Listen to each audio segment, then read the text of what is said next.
नमस्ते। आज हामीले तपाईँहरूको लागि द फल्ट इन आवर स्टारको छोटो सारांश लिएर आइसकेका छौँ। The fault in our star प्रसिद्ध लेखक जोन ग्रिनद्वारा लेखिएको भावनात्मक र हृदयस्पर्शी उपन्यास हो। यो कथा प्रेम, पीडा, आशा र जीवनको वास्तविक अर्थबारे केन्द्रित छ। पुस्तकले देखाउँछ कि जीवन छोटो भए पनि त्यसलाई प्रेम र सम्झनाले सुन्दर बनाउन सकिन्छ। कथाकी मुख्य पात्र हेजल ग्रेस हुन्, जो थाइराइड क्यान्सरबाट पीडित किशोरी हुन्। उनको क्यान्सर फोक्सोसम्म फैलिएको हुन्छ, त्यसैले उनलाई सधैँ अक्सिजन सिलिन्डरको सहारा चाहिन्छ। हेजेल शान्त स्वभावकी, गम्भीर र जीवनप्रति केही निराश देख्छिन्।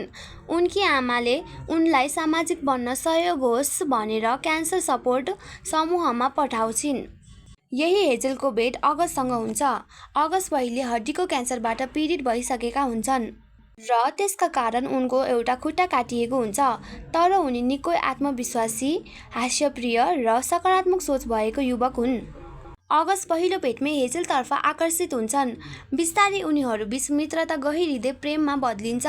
हेजेललाई एन इम्पिरियल एफ्लेक्सन नामको पुस्तक धेरै मनपर्छ, तर त्यसको अन्त्य अधुरो हुन्छ।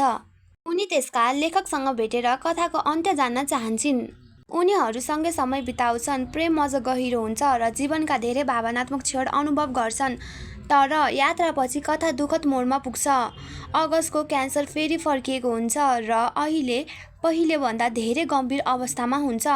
उनी बिस्तारै कमजोर हुँदै जान्छन्। हेजलले आफ्नो प्रेम गरेको मानिसलाई गुमाउने डर महसुस गर्छिन्। अगस्ट अन्ततः मृत्युको नजिक पुग्दा पनि हेजलप्रति आफ्नो प्रेम र साहस कायम राख्छन्। अगस्टको मृत्युपछि हेजल गहिरो पीडामा डुब्छिन्, तर उनले अगस्टबाट एउटा महत्त्वपूर्ण कुरा सिकेको हुन्छन्। जीवन लामो हुनुभन्दा अर्थपूर्ण हुनु महत्त्वपूर्ण हो। मानिसले कति समय बाँच्छ भन्ने होइन, त्यो समयमा कति प्रेम, खुसी र सम्झना बाँड्छ भन्ने कुराले जीवनको मूल्य निर्धारण गर्छ। यस पुस्तकले मृत्यु अपरिहार्य भए पनि प्रेम कहिले व्यर्थ हुँदैन भन्ने सन्देश दिन्छ। हेजल र अगस्टको सम्बन्धले देखाउँछ कि कठिन परिस्थितिमा पनि मानिसले प्रेम, आशा र साहस पाउन सक्छ। उपन्यासको नाम द फल्ट इन आवर स्टारको अर्थ पनि गहिरो छ। यसले मानिसको दुःख र भाग्यलाई सङ्केत गर्छ। कहिलेकाहीँ समस्या हाम्रो नियन्त्रणभन्दा बाहिर हुन्छन्, तर त्यसका बीच पनि जीवनलाई अर्थपूर्ण बनाउने जिम्मेवारी भने हाम्रो आफ्नै हुन्छ। यो पुस्तक भावनात्मक, दुःखद र प्रेरणादायी कथा हो, जसले पाठकलाई प्रेम, जीवन र समयको वास्तविक मूल्य बुझ्न मद्दत गर्छ।